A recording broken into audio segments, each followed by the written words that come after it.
तो कहानी की शुरुआत में हम इस ड्रामा की फीमेल लीड को देखते हैं जिसका नाम हान्युल है। वो अपना पेट पकड़कर कहीं जा रही होती है। वो रोड क्रॉस कर रही होती है तो उसका पेट काफी ज्यादा दर्द करने लगता है, जिसकी वजह से वो रोड पर ही गिर जाती है। तभी सामने से एक ट्रक आता है जो कि हान्युल को कुचलने ही वाला होता है। यहीं से सीन कट हो जाता है और हमें साल 2009 बुसान का सीन दिखाया जाता है। हम मिस गोंग को देखते हैं जो कि हान्युल की मॉम है। हान्युल ने एक मॉक टेस्ट दिया था जिसमें उसने पूरे कोरिया में टॉप किया है, जिसकी वजह से उसकी मॉम सभी लोगों को पार्टी दे रही होती है। वहीं पर हम मिस्टर तई को भी देखते हैं जो कि हान्युल के अंकल हैं। मिस गोंग सभी से हान्युल के बारे में ही बात कर रही होती है कि उनकी बेटी तो जीनियस है। फिर हम हान्युल को देखते हैं जो कि भागते हुए स्कूल जा रही होती है। मिस गोंग हमें हान्युल के बारे में बताती है कि मैंने उसको कभी भी आराम से चलकर जाते हुए नहीं देखा है। वो हमेशा ही इसी तरह दौड़ती रहती है ताकि पढ़ाई के लिए ज्यादा टाइम बचा सके। उसका कहना है कि अगर उसको लंबे समय तक बैठे रहना है तो उसका पेट कंफर्टेबल होना चाहिए, इसीलिए वो टेस्ट के बारे में बिल्कुल भी नहीं सोचती है। बस वही खाना खाती है जो कि आसानी से डाइजेस्ट हो जाए और खाना खाने में 7 मिनट से 1 सेकेंड भी ज्यादा नहीं लगाती है, क्योंकि उसको टाइम वेस्ट करना बिल्कुल भी पसंद नहीं है। वो पढ़ाई में इतनी ज्यादा अच्छी इसलिए है क्योंकि वो 24 घंटे में 17 घंटे पढ़ाई करती है। फिर हमें सियोल का सीन दिखाया जाता है। हम ड्रामा के मेल लीड को देखते हैं जिसका नाम जी यंग है। उसने भी मॉक टेस्ट में पूरे कोरिया में टॉप किया है, जिसका स्कूल में बैनर टांगा जाता है। जो देखकर जी यंग कहता है उनको ये सब करने की क्या जरूरत थी, अब मुझे बैनर के साथ सेल्फी लेने का मन कर रहा है। वो अपना फोन अपने फ्रेंड को देता है और सामने जाकर खड़ा हो जाता है तो उसका फ्रेंड उसकी काफी सारी फोटोज खींचता है। उसके बाद हमें हान्युल के घर का सीन दिखाया जाता है। हमें पता चलता है कि हान्युल के डैड को मरे 1 साल हो चुके हैं और आज उनकी डेथ एनिवर्सरी है, जिसके लिए मिस गोंग की सिस्टर इन लॉज उनके घर पे आई होती है। हान्युल के डैड ने एक फैक्ट्री खोला था क्योंकि वो फूड प्रोडक्ट्स का बिजनेस करते थे, पर जब से उनकी डेथ हुई है उनका बिजनेस लॉस में चल रहा है। इसीलिए मिस गोंग की सिस्टर इन लॉज फैक्ट्री को बेचने की बात उनसे करती हैं। मिस गोंग सोच में पड़ जाती है कि फैक्ट्री को बेचे या फिर नहीं। तभी हान्युल अपनी मॉम से कहती है कि फैक्ट्री को बेच देना ही ठीक रहेगा, इसीलिए फैक्ट्री को बेचकर हम सियोल शिफ्ट हो जाते हैं। अब यहाँ से कुछ दिन बीत जाते हैं। जियंग के क्लास में उसका फ्रेंड दौड़ते हुए आता है और कहता है हमारे क्लास में एक न्यू स्टूडेंट आई है। वो स्टूडेंट एक लड़की है और बुसान से आई है। मैंने टीचर्स की बातें सुनी और मुझे पता चला कि उसने भी जियंग की तरह मॉक टेस्ट में पूरे कोरिया में टॉप किया है। जो सुनकर जियंग भी काफी हैरान रह जाता है। फिर वो जियंग के पास आता है और कहता है तुमने सुना ना मैंने क्या कहा, इससे तुम्हें भी चिंता हो रही है ना। जियंग ऐसा दिखाता है कि उसको इससे कोई फर्क ही नहीं पड़ता है। फिर कुछ देर बाद टीचर हान्युल को लेकर क्लास में आते हैं और सभी को उसके बारे में बताते हैं और सभी स्टूडेंट्स को हान्युल के साथ अच्छे से पेश आने को कहते हैं। उसके बाद जब ब्रेक टाइम होता है तब भी हान्युल पढ़ाई कर रही होती है। कुछ स्टूडेंट्स उससे बात करने आते हैं, उससे काफी सारे सवाल पूछने लगते हैं। ये देखकर जियंग भी उससे कुछ पूछने आता है, पर पूछने से पहले ही हान्युल कहती है दफा हो जाओ, क्या तुम लोगों को दिखाई नहीं दे रहा है कि मैं पढ़ाई कर रही हूँ, मुझे डिस्टर्ब मत करो। ये सुनकर जियंग काफी हैरान रह जाता है और कहता है तुम कितनी रूड हो। उसको हान्युल पर काफी गुस्सा आने लगता है। फिर जब जियंग अपने फ्रेंड्स के साथ बाहर घूम रहा होता है तो वो लोग हान्युल के बारे में ही बात कर रहे होते हैं। तभी वो हान्युल को देखते हैं जो कि एक्सरसाइज कर रही होती है, जो देखकर जियंग हैरान रह जाता है। जियंग कहता है आखिर ये कर क्या रही है, तो उसका फ्रेंड कहता है बैठे बैठे वो थक जाती है इसीलिए एक्सरसाइज कर रही है ताकि ज्यादा से ज्यादा देर तक पढ़ सके। ये कितनी अमेजिंग है ना। एक्सरसाइज करने के बाद हान्युल वहाँ से चली जाती है तो जियंग अपने दोस्तों से कहता है वो पढ़ाई पर फोकस करने के लिए अपने हेल्थ पर ध्यान दे रही है, इसमें कौन सी बड़ी बात है। उसके बाद क्लास में टीचर बोर्ड पर एक मैथ्स का क्वेश्चन लिख देते हैं और कहते हैं कि कौन इसका जवाब जल्दी देगा देखते हैं। जियंग अपने नोटबुक में क्वेश्चन सॉल्व करने लगता है, वही हान्युल अपने मन में ही सॉल्व करने लगती है। जियंग क्वेश्चन सॉल्व करके टीचर को बताने ही वाला होता है, पर उससे पहले हान्युल आंसर बता देती है जो कि बिल्कुल ही करेक्ट होता है। तो टीचर साथ ही सभी स्टूडेंट्स भी हान्युल की काफी तारीफ करने लगते हैं, जिससे जियंग को हान्युल पर काफी गुस्सा आने लगता है। फिर जब क्लास खत्म हो जाता है तो हान्युल कुछ खा रही होती है तो जियंग अपने दोस्तों से पूछता है कि ये क्या खा रही है। तो उसका दोस्त कहता है मैंने दूसरे स्टूडेंट से सुना है कि ये इंस्टेंट कॉफी सूखा ही खाती है ताकि बार बार उसको बाथरूम जाना ना पड़े। पड़े। जो सुनकर जियंग कहता है ये कितनी अजीब है, पर उसके फ्रेंड्स को ये काफी यूनिक लगता है। अगले दिन जब जियंग स्कूल आता है तो वॉचमैन उससे कहता है आज कई दिनों बाद तुम्हें पहले स्कूल आते देख रहा हूँ। जो सुनकर जियंग हैरान रह जाता है। तभी हान्यूल दौड़ते हुए स्कूल आती है तो उसको देखकर वॉचमैन कहता है कई दिनों से ये लड़की सबसे पहले स्कूल आ रही है ताकि जल्दी पढ़ाई शुरू कर सके। जो सुनकर जियंग को अच्छा नहीं लगता है तो वो भी दौड़ते हुए जाता है और हान्यूल को पीछे छोड़ देता है। जो कि हान्यूल को अच्छा नहीं लगता है तो वो भी काफी तेज दौड़ने लगती है और इस तरह उन दोनों में रेस होने लगता है कि कौन पहले पहुंचेगा। लेकिन हान्यूल उसको पीछे छोड़ देती है तो जियंग दौड़ना बंद कर देता है। वो काफी स्माइल करने लगता है, वहीं हान्यूल भी काफी स्माइल कर रही होती है। उसके बाद सीन प्रेजेंट में आ जाता है। हमें एक इवेंट का सीन दिखाया जाता है जहाँ पर बहुत सारे लोग आए होते हैं। इस इवेंट में हम जियंग को भी देखते हैं। जियंग अब एक बहुत ही फेमस प्लास्टिक सर्जन बन चुका है और उसका एक यूट्यूब चैनल भी है जिसपे 1 मिलियन से ज्यादा सब्सक्राइबर हैं और उसने काफी सारे क्लिनिक्स भी खोल रखा है। यहाँ पर वो अपने कॉलेज के कुछ फ्रेंड से मिलता है। उसका एक फ्रेंड जिसका नाम दायोंग है वो उससे काफी जलता है क्योंकि वो बहुत ही सक्सेसफुल है पर वो नहीं है, इसीलिए वो जियंग से काफी रूडली बात करता है। इस इवेंट में जियंग को बेस्ट प्लास्टिक सर्जन के लिए हेल्थ मिनिस्टर के हाथों अवार्ड मिलता है, जो देखकर दायंग की तो और ज्यादा जल जाती है। जियंग बहुत ही अच्छा स्पीच भी देता है जिससे सभी लोग उसकी काफी ज्यादा तारीफ करते हैं। फिर हम जियंग को उसके स्कूल फ्रेंड्स के साथ देखते हैं। वो लोग ही जियंग का यूट्यूब चैनल मैनेज करते हैं। उसके फ्रेंड्स उससे पूछते हैं कि क्या वो इस बार स्कूल रीयूनियन पर आएगा, जिसपे जियंग कहता है कि वो श्योर नहीं है क्योंकि उस दिन उसका कोई सर्जरी भी हो सकता है। तो उसका दोस्त कहता है तुम्हें डर है कि वहाँ पर हान्यूल भी होगी, है ना? जिसपे जियंग कहता है कि तुम अचानक उसके बारे में बात करने क्यों लग गए? तो उसका दोस्त कहता है मैं तो बस मजाक कर रहा था। वैसे क्या उसके बारे में तुम्हें कुछ पता है कि वो कैसी है, कहाँ पर रह रही है और क्या कर रही है? जियंग कहता है मुझे कैसे पता होगा, मैंने बस इतना सुना है कि एग्जाम में वो अच्छा नहीं कर पाई थी इसीलिए दूसरे मेडिकल स्कूल चली गई। मैं बस इतना ही जानता हूँ और मुझे और कुछ जानना भी नहीं है। वैसे तुम लोगों को पता ही है कि वो कैसी थी, ऑब्वियसली वो अच्छा ही कर रही होगी। फिर हम हान्यूल को देखते हैं। उस पे उसका सीनियर बहुत ज्यादा गुस्सा कर रहा होता है क्योंकि उसके सीनियर ने अपना डिजर्टेशन हान्यूल से लिखवाया था जो कि रिजेक्ट हो गया। अपने सीनियर से डांट खाने के बाद जब वो बाहर आती है तो एक नर्स आकर उसको बताती है कि उसको एक सर्जरी में जाना पड़ेगा। पिछले 2 दिन से वो लगातार काम कर रही है जिसकी वजह से वो ज्यादा सो भी नहीं पाई है।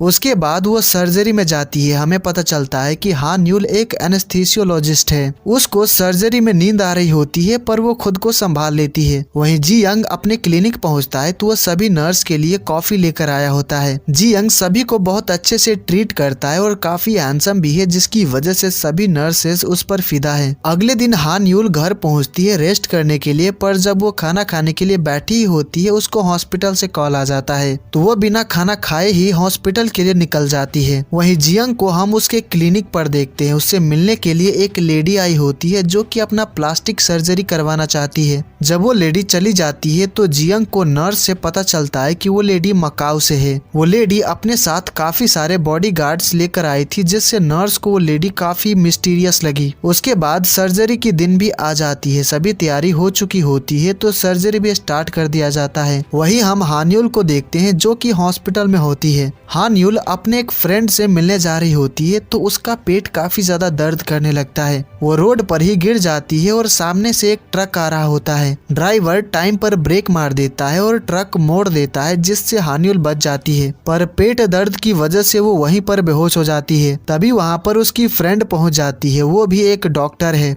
वो जल्दी से हान्यूल को हॉस्पिटल लेकर जाती है। फिर हम जियंग को देखते हैं जो कि सर्जरी कर रहा होता है पर पेशेंट की कंडीशन खराब हो जाती है।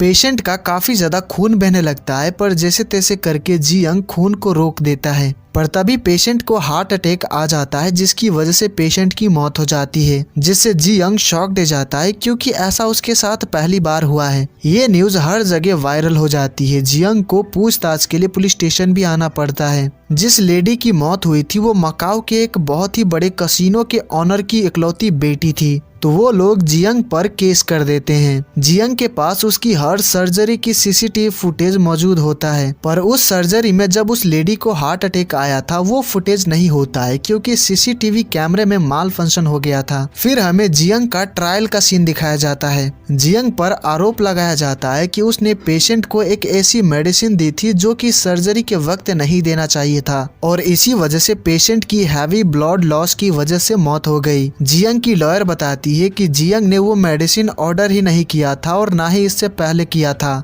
वो सारे रिपोर्ट्स पेश करती है, पर ऑपोजिशन का लॉयर वहां पर एक एविडेंस शो करता है जो कि उसी मेडिसिन का बोतल होता है जिस पे जियंग के फिंगरप्रिंट्स भी मौजूद है। लॉयर बताता है कि ये एविडेंस पुलिस को जियंग के क्लिनिक से ही मिला है, जो देखकर जियंग भी काफी शॉक्ड हो जाता है। वो इस बात से इनकार करता है क्योंकि उसने सच में ये मेडिसिन ऑर्डर नहीं किया था, पर इसका कोई फायदा नहीं होता है। कोर्ट में साबित हो जाता है कि पेशेंट की मौत हैवी ब्लड लॉस की वजह से हुई थी।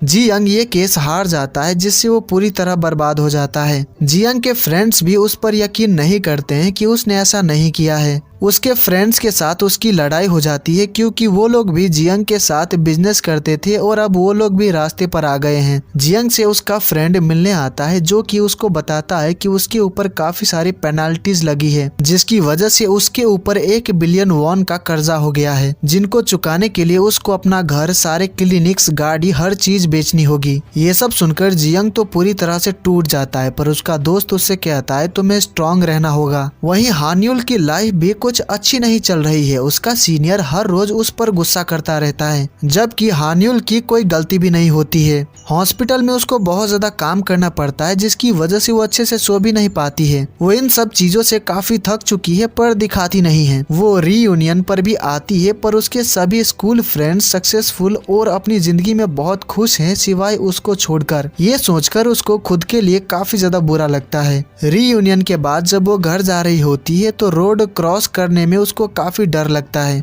वो रोड क्रॉस कर रही होती है तो ट्रक को देखकर काफी डर जाती है। उसके अगले दिन हान्युल एक साइकोलॉजिस्ट के पास आती है और हाल फिलहाल में उसके साथ जो कुछ भी हुआ है सभी बातें डॉक्टर को बताती है। वो ये भी बताती है कि जब ट्रक से उसका एक्सीडेंट होने वाला था तो उसके मन में ख्याल आया था कि उसका मर जाना ही ठीक रहेगा, उसको छुटकारा मिल जाएगा। उसकी बातें सुनने के बाद डॉक्टर उसको एक फॉर्म फिल करने के लिए देते हैं। हान्युल उस फॉर्म को फिल कर रही होती है तो हमें पता चलता है कि वो हमेशा ही अकेली फील करती है। वो हमेशा ही इमोशनल फील करती है और रोना भी चाहती है। उसको हमेशा लगता है कि उसके साथ अच्छी चीजें कभी नहीं होगी। उस फॉर्म को देखने के बाद डॉक्टर हान्युल को बताते हैं कि वो डिप्रेशन में है, जो सुनकर हान्युल शॉक्ड हो जाती है। डॉक्टर से मिलने के बाद हान्युल एक पार्क में बैठी होती है। वो खुद से कहती है क्या बकवास है, मेरे पास डिप्रेस्ड होने का टाइम नहीं है, मैं बिल्कुल ही ठीक हूँ। हान्युल जब घर पहुंचती है तो फ्रेश एयर के लिए छत पर जाती है तो वहाँ पर काफी सारा सामान रखा होता है। वो छत पर किसी को देखती है तो उससे पूछती है कि वो कौन है। वो जवाब नहीं देता है तो वो उसके पास जाती है और फिर से पूछती है कि वो कौन है। जब वो लड़का पलटता है तो हमें पता चलता है कि वो तो जियंग है। एक दूसरे को देखकर वो दोनों ही शॉक्ड हो जाते हैं। फिर हमें पास्ट का वही सीन दिखाया जाता है जब हान्युल और जियंग रेस कर रहे थे कि कौन स्कूल पहले पहुंचेगा। इस चक्कर में हान्युल नीचे गिर जाती है तो जियंग उसके पास आता है और अपना हाथ आगे करता है ताकि उसको उठा सके, पर हान्युल उसका हाथ पकड़कर उसको नीचे गिरा देती है और उसके ऊपर से कूदकर भागकर स्कूल जाने लगती है। इस वजह से जियंग को हान्युल पर काफी गुस्सा आने लगता है कि कैसी पागल लड़की है ये। हान्युल को देखते हैं जो कि हमसे कहती है कभी कभी आप अचानक अपने दिमाग का संतुलन खो देते हैं और सुस्ती महसूस करते हैं। आप अकेलापन और थका हुआ महसूस करते हैं और भावनात्मक थकान के इस समय के दौरान आप उदास महसूस करते हैं। जब कोई जानबूझकर आपके लाइफ को बर्बाद करने की कोशिश कर रहा हो, ऐसे समय में लाइफ आपके हिसाब से नहीं चलता है। हान्युल डॉक्टर से मिलकर जा रही होती है पर डॉक्टर ने जो मेडिसिन उसको दिए थे उसको वो डस्टबिन में फेंक देती है, पर फिर वापस आकर वो मेडिसिन लेकर जाती है। वही हम जियंग को देखते हैं जो कि अपना सब कुछ बेचकर नए घर में शिफ्ट होता है। रूम काफी छोटा होता है क्योंकि रूम का रेंट भी काफी कम है। जियंग सभी सामान को अच्छे से अरेंज करने लगता है पर तभी उसको उसकी मॉम का कॉल आता है। जियंग फोन उठाता है और पूछता है कि इतनी सुबह सुबह उन्होंने कॉल क्यों किया? तो उसकी मॉम कहती है मुझे चिंता हो रही थी इसीलिए कॉल किया, तुम ठीक तो हो ना? जियंग कहता है आप बिल्कुल भी चिंता मत कीजिए, मैं बेगुनाह हूँ इसीलिए सब कुछ जल्दी ही ठीक हो जाएगा। तो उसकी मॉम कहती है तुम्हें ठीक करना ही होगा क्योंकि तुम्हारे डैड अमेरिकन हार्ट एसोसिएशन के चेयरमैन के कैंडिडेट हैं, इसीलिए ध्यान रखना कि उनकी कड़ी मेहनत बर्बाद ना हो जाए। इतना कहकर फोन काट देती हैं। इससे जियंग को काफी बुरा लगता है कि उसके पेरेंट्स को अपने बेटे से ज्यादा चेयरमैन की पोजीशन ना चली जाए, इस बात की चिंता है। वो काफी सैड हो जाता है, वो बाहर छत पर आकर रोने लगता है। तभी उसके पीछे से हान्यूल उससे पूछती है कि कौन हो तुम? जब वो पीछे मुड़ता है तो एक दूसरे को देखकर वो दोनों ही शॉक्ड हो जाते हैं। हान्यूल कहती है तुम जियंग हो ना? तो वो मना करता है। हान्यूल कहता है नहीं तुम जियंग ही हो। तो जियंग कहता है अगर तुम्हें पता ही है तो पूछ क्यों रही हो? हान्यूल कहती है वैसे तुम यहाँ पर क्या कर रहे हो, कहीं तुम मुझसे मिलने तो नहीं आए हो? जिसपे जियंग कहता है कि तुम कुछ भी सोचती हो। हान्यूल पूछती है तो फिर वो उसके घर पे क्या कर रहा है? जियंग कहता है तुम्हें क्या लगता है कि मैं यहाँ पर चोरी छुपे आया हूँ? तो तुम्हें बता दूं कि ये मेरा भी घर है। हान्यूल को समझ आ जाता है कि छत पर जो रूम है उसको जियंग ने ही रेंट पर लिया है। वहीं जियंग को भी समझ आ जाता है कि हान्यूल नीचे ही रहती है। इस बात से वो दोनों ही शॉक्ड हो जाते हैं और बिल्कुल भी खुश नहीं होते हैं। उसके बाद जियंग क्योंगमिन को कॉल करता है तो वो कहता है मैं तुम्हें ही कॉल करने वाला था, शिफ्टिंग अच्छे से हो गई ना? जियंग कहता है ये अभी इम्पोर्टेंट नहीं है, तुमने कहा था कि तुम्हारी मेंटी ने तुम्हें इस जगह के बारे में बताया था। हान्यूल से मिलने उसकी फ्रेंड लीहोंग आती है जो कि उससे उसका हालचाल पूछती है क्योंकि वो बीच रोड पर बेहोश हो गई थी। हान्यूल बताती है कि वो बिल्कुल ही ठीक है, फिर पूछती है कि क्या उसने क्योंगमिन को बताया था कि छत का रूम रेंट के लिए खाली है? लीहोंग कहती है हाँ मैंने ही बताया था, कुछ दिन पहले मैं उससे मिली थी तो वो रियल एस्टेट ऐप में रेंट के लिए घर ढूंढ रहा था क्योंकि उसके दोस्त को रहने के लिए जगह चाहिए था। फिर मुझे याद आया कि तुम्हारी मॉम काफी परेशान रहती है क्योंकि छत का रूम कोई रेंट पर ही नहीं लेता है, तो इसीलिए मैंने उसको इस जगह के बारे में बता दिया। वहीं जियंग क्योंगमिन को बताता है कि ये घर हान्यूल का है। तो क्योंगमिन कहता है कि उसको नहीं पता था कि वो घर हान्यूल का है। तुम दोनों एक दूसरे को जानते हो तो ये थोड़ा एम्बैरेसिंग जरूर है। तो जियंग कहता है मैं शर्मिंदा नहीं हूँ बल्कि मैं निराशा में हूँ। क्योंगमिन कहता है ऐसा क्यों, आखिर तुम दोनों का रिश्ता क्या था? क्या तुम्हें उस पर क्रश था? क्या वो तुम्हारी फर्स्ट लव थी? जियंग कहता है वो मेरा पहला प्यार नहीं बल्कि वो मेरी बहुत बड़ी दुश्मन थी। जो सुनकर क्योंगमिन कहता है आखिर हुआ क्या था जो तुम ऐसा कह रहे हो? यहाँ से कहानी पास्ट में चली जाती है। हम हान्यूल को क्लास में पढ़ाई करते हुए देखते हैं। हान्यूल कॉफी खाती है तो जियंग का दोस्त किम कहता है क्या लड़की है यार, ये 5वीं बार है जब वो आज कॉफी खा रही है। मैं उसको आज पूरे दिन देख रहा हूँ, वो काफी ज्यादा ही पढ़ती है, उसने आज टोटल 7 पेंसिल खत्म कर दिए हैं। किम क्लास में शोर मचाता है तो हान्यूल उस पर गुस्सा करती है तो डर के मारे वो चुप हो जाता है। जियंग का दोस्त सूचेंग कहता है मुझे तो इस बात की चिंता हो रही है कि मिड टर्म एग्जाम्स में वो तुम्हें हरा ना दे। जियंग कहता है क्या बकवास कर रहे हो, वो मुझे कभी नहीं हरा पाएगी। सूचेंग कहता है अगर ऐसा है तो तुम्हारे पैर क्यों कांप रहे हैं, सच सच बताओ, तुम्हें भी चिंता हो रही है ना? जियंग इस बात को टाल देता है पर उसके बिहेवियर से साफ साफ पता चल रहा होता है कि वो काफी ज्यादा टेंशन में है कि कहीं हान्यूल उसको हरा ना दे। वो क्लास से बाहर आता है तो स्टूडेंट्स बेट लगा रहे होते हैं कि एग्जाम में कौन टॉप करेगा, इससे वो और ज्यादा परेशान हो जाता है। फिर जब एग्जाम होने के बाद रिजल्ट आता है तो जियंग सेकंड प्लेस पर आया होता है, जो देखकर जियंग को इतना बड़ा शॉक लगता है कि वो जमीन पर गिर जाता है। उसकी आंखें खुली हुई होती है पर वो बेहोश हो चुका होता है। तो किम और सू चैन उसको जल्दी से नर्स ऑफिस लेकर जाते हैं। पूरे स्कूल में ये बात फैल जाती है कि हान्यूल ने जियंग को पीछे छोड़ दिया, इस वजह से वो क्लास में बेहोश हो गया था। पूरे स्कूल में उसकी बेइज्जती हो जाती है, इस वजह से जियंग बहुत ज्यादा गुस्सा हो जाता है। अगले दिन हान्यूल दौड़ते हुए स्कूल आती है तो जियंग स्केटिंग स्कूटर पर चढ़कर आता है और हान्यूल से पहले स्कूल पहुंचता है। फिर जब क्लास में हान्यूल को नींद आ रही होती है तो वो कॉफी खाती है तो जियंग 2 कॉफी स्टिक्स खाता है ताकि हान्यूल से आगे रहे। उससे कॉफी खाया भी नहीं जा रहा होता है पर जबरदस्ती खाता है, जो देखकर हान्यूल काफी हैरान रह जाती है। उसके बाद टीचर ने उन दोनों को बोर्ड पर एक मैथ्स का क्वेश्चन सॉल्व करने के लिए दिया होता है। वो दोनों ही काफी तेजी से क्वेश्चन सॉल्व कर रहे होते हैं पर इस बार जियंग पहले क्वेश्चन सॉल्व कर लेता है और हान्यूल को चिढ़ाता है, जिसकी वजह से हान्यूल को उस पर काफी गुस्सा आता है। अब कहानी प्रेजेंट में आ जाती है। लीहोंग पूछती है कि इससे आगे क्या हुआ था, चीजें काफी इंटरेस्टिंग हो रही थी, तुम्हें अभी ही रुकना था। हान्यूल कहती है मैं बस इतना बताना चाहती कहती हूँ कि उसको फिर से देखकर मैं बिल्कुल भी खुश नहीं हूँ। लीहोंग कहती है तुम हमेशा उससे झगड़ती रहती थी, पर क्या कभी ऐसा नहीं लगा कि तुम उसको लाइक करने लगी थी? हान यूल इस बात का जवाब नहीं देती है और टॉपिक चेंज कर देती है। वो लीहोंग को बताती है कि वो डिप्रेशन में है, पर लीहोंग उसकी बातों को बिल्कुल भी सीरियसली नहीं लेती है और कहती है तुम जिस तरह टॉपिक चेंज कर रही हो वो पक्का तुम्हारा फर्स्ट लव रहा होगा। वो काफी क्यूट है ना, क्या तुम दोनों डेट करने वाले हो? हान्यूल कहती है कुछ भी बकवास मत करो, भूल जाओ उसे, क्योंकि वो जल्द ही वहाँ से मूव आउट हो जाएगा। लीहोंग इसका रीजन पूछती है तो हान्यूल बताती है कि वो मुझसे हारने के बाद बेहोश हो गया था।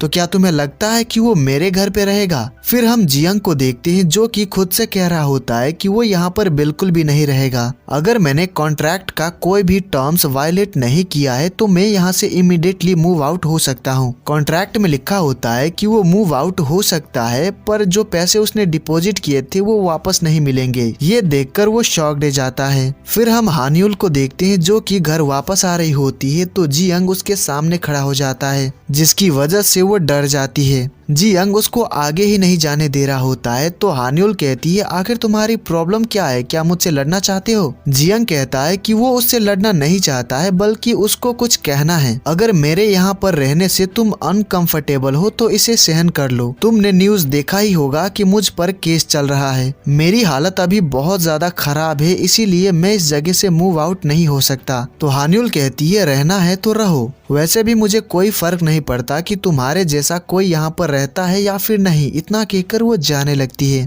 उसकी बातों से जियंग काफी हैरान रह जाता है। वो कहता है ये अजीब तरह से मुझे बाहर जाने के लिए कहने से भी ज्यादा ऑफेंसिव है। हम हमेशा इसी तरह बहस करते रहते हैं, इसीलिए मैं यहाँ से चले जाना पसंद करूंगा। जो सुनकर हान्यूल कहती है क्या तुम सच बोल रहे हो? तो जियंग कहता है हाँ सच में, और नहीं तो क्या। मैं 3.7 बिलियन वॉन कर्जे में हूँ, थोड़ा और बढ़ जाएगा तो इससे क्या ही फर्क पड़ेगा। जियंग के ऊपर 3.7 बिलियन वॉन का कर्जा है जानकर हान्यूल शॉक्ड हो जाती है। जियंग कहता है दरअसल कर्जा 10 बिलियन का था, पर मैंने अपना घर, गाड़ी और स्टॉक्स बेच दिए, इस वजह से अभी 3.7 बिलियन कर्जे में हूँ। हान्यूल कहती है मुझे तुम्हारी स्टोरी सुनने में कोई इंटरेस्ट नहीं है, मैं उम्मीद करती हूँ कि तुम जल्दी मूव आउट हो जाओगे। इतना कहकर वो घर चली जाती है, जिससे जियंग को उसके ऊपर काफी गुस्सा आने लगता है। पर तभी वहाँ पर मिस्टर तई आ जाते हैं और काफी गुस्से से जियंग को देखने लगते हैं। तो जियंग कहता है मैं आप पर गुस्सा नहीं कर रहा था, मैं तो उस लड़की से कह रहा था जो कि उस घर के अंदर गई है। मिस्टर तय बताते हैं कि वो लड़की उनकी भांजी है, जो सुनकर जियंग शॉक्ड हो जाता है। मिस्टर तय को काम होता है तो वो चले जाते हैं। तभी वहाँ पर एक लड़का आता है जो कि जियंग के पास खड़ा हो जाता है। तो जियंग उससे कहता है इस नूडल शॉप का ओनर काफी गुस्से वाला आदमी है। तो वो लड़का कहता है कि वो आदमी मेरे मामा है, जो सुनकर जियंग फिर से शॉक्ड हो जाता है, क्योंकि वो लड़का हान्यूल का छोटा भाई है जिसका नाम बादा है। जियंग उसको सॉरी कहता है और घर चला जाता है। वो कह रहा होता है कि उसका मामा, उसकी माँ और उसका भाई सभी लोग यहीं पर रहते हैं। तुम्हारा साथ देने के लिए तुम्हारे पास इतने सारे लोग मौजूद है, जरूर ये बहुत अच्छा होगा, पर मुझे इससे क्या, मुझे अब सो जाना चाहिए। वो अपने रूम के अंदर चला जाता है। तभी हम सीढ़ियों पर एक आदमी को देखते हैं जिसने कैप लगाया होता है। नाम बादा अपने घर पहुँचता है। वो अपनी मॉम के कहने पर कुछ खरीद कर लाने गया था। वो अपनी मॉम से कहता है ऊपर जो लड़का रहने आया है, मैंने उसको देखा तो मुझे वो जाना पहचाना लगा। तो उसकी मॉम बताती है कि वो एक डॉक्टर है, तो शायद उसने उसको कहीं पर देखा होगा। फिर नाम बादा कहता है क्या वो रूम 2 लोगों के लिए काफी छोटा नहीं है? तो उसकी मॉम बताती है कि बस एक ही लड़का रहने वाला है। नाम बादा कहता है पर मुझे लगता है कि मैंने किसी और को भी ऊपर जाते हुए देखा था। फिर हम देखते हैं एक आदमी छत के ऊपर आता है। वही रूम के अंदर जियंग काफी ज्यादा पछता रहा होता है कि उसको हान्यूल से नहीं कहना चाहिए था कि वो मूव आउट हो जाएगा। वो आदमी गेट पर आकर खड़ा हो जाता है तो वहाँ की लाइट जलने लगती है। इससे जियंग नोटिस कर लेता है कि बाहर कोई तो है। तो वो बाहर आकर चेक करता है तो बाहर कोई भी नहीं होता है, क्योंकि वो आदमी वहाँ से भाग गया होता है। जियंग उसी सर्जरी को लेकर बहुत ही बुरा सपना देखता है, जिससे वो काफी ज्यादा डर जाता है। फिर हम जियंग को जॉगिंग करते हुए देखते हैं। जब वो जॉगिंग करके वापस आता है तो वो हान्यूल को काम पर जाते हुए देखता है। उसके बाद हम दायंग को उसके क्लिनिक पर देखते हैं। वो बिल्कुल ही फ्री बैठा होता है क्योंकि आज क्लिनिक पर एक भी पेशेंट नहीं आया है। तो उसकी असिस्टेंट कहती है कि आपको आपके क्लिनिक का कुछ करना होगा। आपके क्लिनिक पर पूरे दिन में बड़ी मुश्किल से सिर्फ एक पेशेंट आता है, तो आपको क्लिनिक को प्रमोट करना चाहिए। आजकल सभी डॉक्टर्स यूट्यूब चैनल बना रहे हैं और इस तरह वो लोग अपने काम के बारे में बताते हैं और कभी कभी फ्री में भी काम कर देते हैं, जिससे डॉक्टर और क्लिनिक दोनों का ही नाम बन जाता है। और जियंग की वजह से इस वक्त आपके पास बहुत ही अच्छा मौका है, तो क्यों ना आप इस मौके का फायदा उठा ले। ये सुनकर दायंग उस पर गुस्सा करने लगता है और कहता है कि वो ऐसा नहीं करेगा। मुझे पता है कि पीठ पीछे मैं उसकी बुराई करता हूँ, पर इसकी एक वजह है जो कि हम दोनों के बीच की बात है। फिर वो अपनी स्टोरी बताने लगता है, पर उन दोनों को सुनने में कोई इंटरेस्ट नहीं होता है, तो वो वहाँ से चले जाते हैं। वहीं जियंग रेंट के लिए घर देखने आया होता है और उसको एक घर पसंद भी आ जाता है। मकान मालकिन जियंग को बताती है कि वो 2 दिन बाद यहाँ पर शिफ्ट हो सकता है, पर तभी वो लेडी जियंग को पहचान जाती है कि ये वही फेमस सर्जन है जिसके ऊपर केस चल रहा है। तभी जियंग को क्योंगमिन का कॉल आता है। वो जियंग को हॉस्पिटल आने को कहता है। जियंग जब हॉस्पिटल पहुँचता है तो सभी लोग उसको ही घूर रहे होते हैं और उसके बारे में ही बात कर रहे होते हैं। फिर हम जियंग को क्योंगमिन से मिलते हुए देखते हैं। जियंग ने उसको एक आदमी के बारे में पता लगाने को कहा था जो कि उस दिन ऑपरेशन रूम में उसके साथ मौजूद था, क्योंकि वो आदमी उसके क्लिनिक पर ही काम करता था। क्योंगमिन बताता है कि उस लड़के के बारे में कुछ खास पता नहीं चल पाया है। फिर क्योंगमिन उससे पूछता है कि वो उसके बारे में क्यों जानना चाहता है। तो जियंग कहता है उस दिन ऑपरेशन रूम में जितने भी लोग मौजूद थे सभी ने अपना बयान दिया, पर सिर्फ उसने ही बयान देने से मना कर दिया। क्योंगमिन पूछता है कि अगर तुम्हें उसके बारे में कुछ पता ही नहीं था तो तुमने उसको काम पर कैसे रख लिया।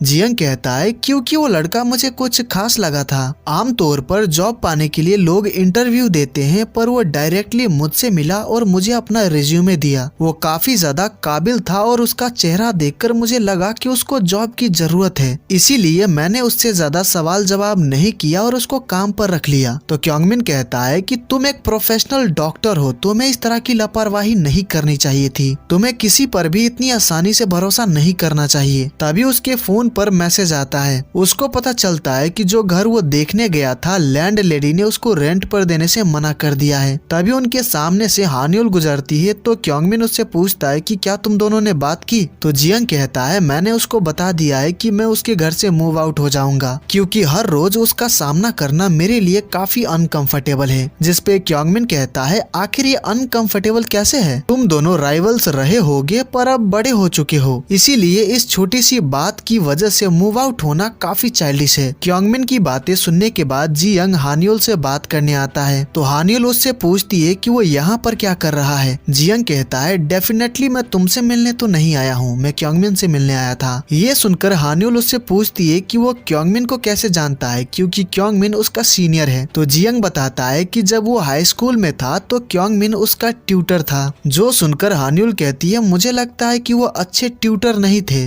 जियंग पूछता है कि उसको ऐसा क्यों लगता है। तो हान्युल कहती है मैंने फर्स्ट सेमेस्टर के मिड टर्म एग्जाम में तुम्हें हराया था। जिसपे जियंग कहता है तो क्या, मैंने भी तो तुम्हें हराया था। हान्युल कहती है मुझसे हारने के बाद तुम क्लास में फेंट हो गए थे, क्या तुम्हें याद नहीं है। जिसपे जियंग कहता है मैं फेंट नहीं हुआ था, बस नीचे बैठ गया था। हान्युल कहती है मैंने फर्स्ट सेमेस्टर के फाइनल्स में भी तुम्हें हराया था। यहाँ पर उन दोनों में पुरानी बातों को लेकर बहस होने लगती है। पर जब जियंग हान्युल पर भारी पड़ने लगता है तो हान्युल कहती है क्या तुम घर ढूंढने में बिजी नहीं हो। जियंग कहता है मुझे उसी बारे में तुमसे बात करनी है। पर हान्युल उसकी बातें नहीं सुनती है और जाने लगती है, जिससे जियंग को उसके ऊपर गुस्सा आने लगता है। तो वो कहता है तुम्हारे पास जॉब है और तुम्हारी फैमिली एक बिल्डिंग ऑन करती है, बट गेस व्हाट, ये सारी चीजें हमेशा के लिए नहीं रहेगी। तुम भी मेरी तरह सब कुछ किसी भी मोमेंट खो सकती हो। तभी हान्युल को साइकाइट्रिस्ट के क्लिनिक से मैसेज आता है कि कल उसका अपॉइंटमेंट है। जियंग काफी ज्यादा गुस्से में वहाँ से चला जाता है। उसके बाद हम हान्युल को उसके सीनियर के पास देखते हैं। वो हान्युल को काफी बातें सुना रहा होता है। क्योंकि स्टूडेंट्स ने प्रैक्टिकल ट्रेनिंग के लिए उसके डिपार्टमेंट को काफी बैड रिव्यूज दिए हैं। इसमें हान्युल की कोई भी गलती नहीं होती है, पर फिर भी उसका सीनियर इसका जिम्मेदार उसको ही ठहराता है। वो हान्युल पर बहुत ज्यादा गुस्सा करता है और गुस्से में उसके पैर पर जोर का किक भी मारता है। तभी वहाँ पर एक जूनियर डॉक्टर आती है और डॉक्टर किम को बताती है कि उनको जल्दी से जल्दी सी सेक्शन की तैयारी करनी होगी, क्योंकि एक इमरजेंसी केस आया है और वो लेडी प्रेग्नेंट है। वो लोग इसे और डिले नहीं करना चाहते हैं क्योंकि वो वीआईपी पेशेंट है। जो सुनकर डॉक्टर किम हान्युल को भी ऑपरेशन रूम में आने को कहता है और चला जाता है। जूनियर डॉक्टर हान्युल से कहती है लगता है उनको सी सेक्शन करने में डर लग रहा है, क्योंकि वो पेशेंट वीआईपी है, इसीलिए वो चाहता है कि तुम भी वहाँ पर रहो। उसके बाद हम हान्युल को ऑपरेशन रूम में देखते हैं। यहाँ पर हमें पता चलता है कि डॉक्टर किम ज्यादा एक्सपीरियंस्ड डॉक्टर नहीं है, क्योंकि वो पेशेंट की नस नहीं ढूंढ पा रहा होता है, जिसकी वजह से वो कई बार पेशेंट के हाथ पर सुई चुभ होता है पर काम नहीं बनता है। तो हान्युल कहती है क्या मैं एक बार ट्राई करूँ, तो डॉक्टर किम उसको परमिशन दे देता है। तो हान्युल ये काम एक बार में ही काफी अच्छे से कर देती है। उसके बाद पेशेंट का ऑपरेशन भी काफी अच्छे से हो जाता है। अगले दिन हान्युल साइकाइट्रिस्ट से मिलने आती है, तो डॉक्टर उससे पूछते हैं कि क्या वो इस हफ्ते ठीक थी।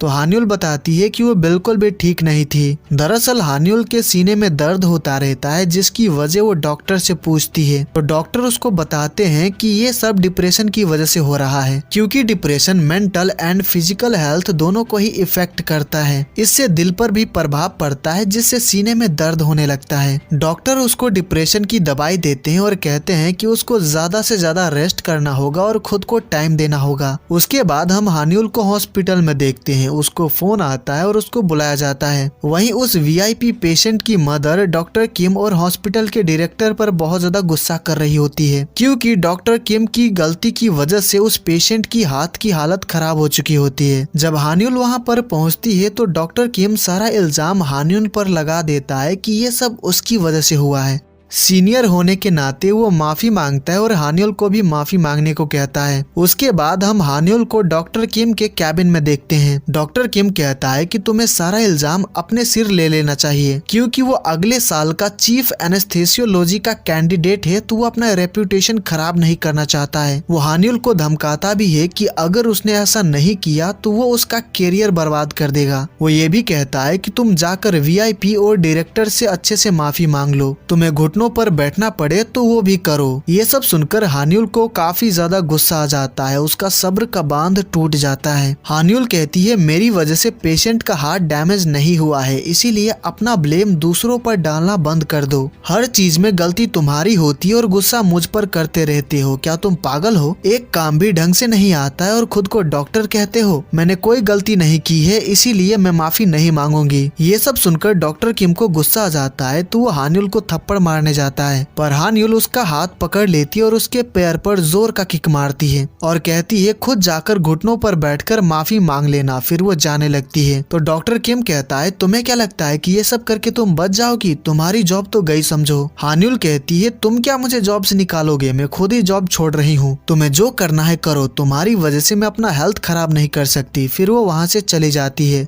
हान्युल ने डॉक्टर किम को मारा और उसने जॉब छोड़ दी, ये बात पूरे हॉस्पिटल में फैल जाती है। जब लीहोंग को पता चलता है कि हान्युल ने क्या किया है, तो वो हान्युल से मिलने के लिए जल्दी में अपने क्लिनिक से निकलती है। तो रास्ते में वो दायंग से टकरा जाती है। वो उससे माफी मांगती है और वहाँ से निकल जाती है। वो हान्युल को फोन करती है, पर वो फोन नहीं उठाती है। तो वो उसके घर पहुँचती है, तो हान्युल भी उसी वक्त घर आती है। लीहोंग उससे कहती है मैंने सुना कि तुमने डॉक्टर किम को मारा। अगर तुम इसी तरह डॉक्टर्स को मारती रही तो तुम्हें कोई भी हॉस्पिटल काम पर नहीं रखेगा, और तुमने आखिर अपनी जॉब क्यों छोड़ दी? हान्युल की मॉम बाहर कचरा फेंकने आई थी, तो उन्होंने सारी बातें सुन ली और वो काफी शॉक में होती हैं। उसकी मॉम गुस्से में घर के अंदर चली जाती है, तो हान्युल उनसे बात करने जाती है। वो अपनी मॉम से कहती है मुझे माफ कर दीजिए, मैंने आपसे पूछे बिना ही काम छोड़ दिया। उसकी मॉम बहुत ज्यादा गुस्से में होती है। वो कहती है मुझे रीजन जानना है कि तुमने काम क्यों छोड़ा। हान्युल कहती है मुझे लगा कि मुझे थोड़ा ब्रेक ले लेना चाहिए। तो उसकी मॉम कहती है अगर ऐसा था तो कुछ दिनों की छुट्टी ले लेती, काम छोड़ने की क्या जरूरत थी। वहीं जियंग बाहर जाने के लिए नीचे उतर रहा होता है तो वो उन दोनों को ऊंची आवाज में बात करते हुए सुनता है, तो वो वहीं पर रुक जाता है और उनकी बातें सुनने लगता है। हान्युल कहती है आपको जरा भी अंदाजा नहीं है कि मुझे काम पर क्या क्या सहना पड़ता है। जब मैं स्टूडेंट थी तो दिन में 17 घंटे पढ़ा करती थी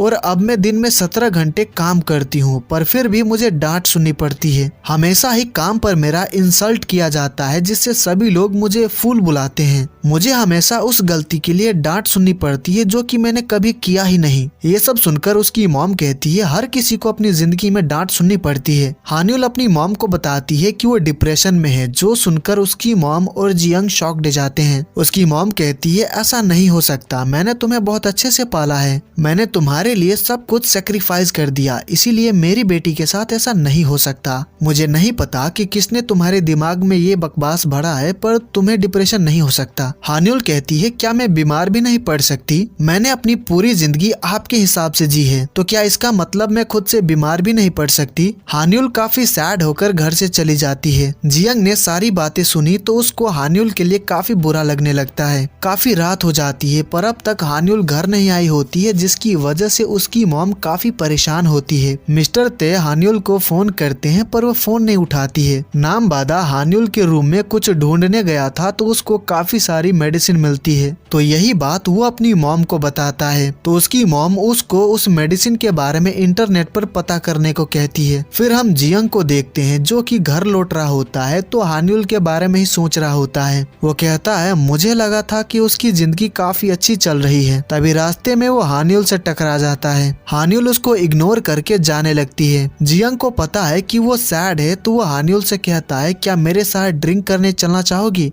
पर हान्युल जाने से मना कर देती है। हान्युल को उसकी मॉम का कॉल आता है पर वो कॉल कट कर देती है। फिर वो वहाँ से जाने लगती है तो जियंग उसका हाथ पकड़ लेता है और कहता है बस ड्रिंक करने चलने के लिए ही तो कह रहा हूँ, आज का दिन मेरे लिए काफी बुरा था तो मुझे किसी की कंपनी चाहिए जिससे मैं बात कर सकूँ। अब हान्युल घर नहीं जाना चाहती है, इसीलिए वो उसके साथ जाने के लिए मान जाती है। जियंग अपना हुडी उतार कर हान्युल को पहना देता है जिससे वो काफी सरप्राइज्ड रह जाती है और कहती है तुम ये आखिर कर क्या रहे हो? जियंग बताता है कि उसने अब तक स्क्रब्स पहना है तो ड्रिंक्स करते वक्त उसकी वजह से उसको एम्बैरेसिंग फील ना हो, इसीलिए उसने ऐसा किया। वो दोनों ड्रिंक करने के लिए एक बार में पहुंचते हैं। हान्युल कहती है हम बस 3 बोतल ड्रिंक करेंगे और निकल जाएंगे, हम बस ड्रिंक करने के लिए आए हैं तो ऐसा मत सोच लेना कि हम क्लोज हैं। तभी वो देखते हैं कि उस बार में उसके स्कूल फ्रेंड्स मौजूद हैं, क्योंकि यहाँ पर रीयूनियन पार्टी चल रही है। उन्हें देखकर जियंग शॉक्ड जाता है तो वो वहाँ से जाने लगता है, पर उसका एक फ्रेंड उसको रोक लेता है, जिसकी वजह से उन दोनों को वहीं पर बैठना पड़ता है। उनके स्कूल फ्रेंड्स उनसे कहने लगते हैं कि स्कूल में तुम दोनों राइवल्स हुआ करते थे ना, लेकिन क्या तुम दोनों अब एक दूसरे के टच में हो? तो जियंग कहता है ऐसा कुछ भी नहीं है और बताने ही वाला होता है कि वो हान्युल के घर पे रेंट पर रह रहा है।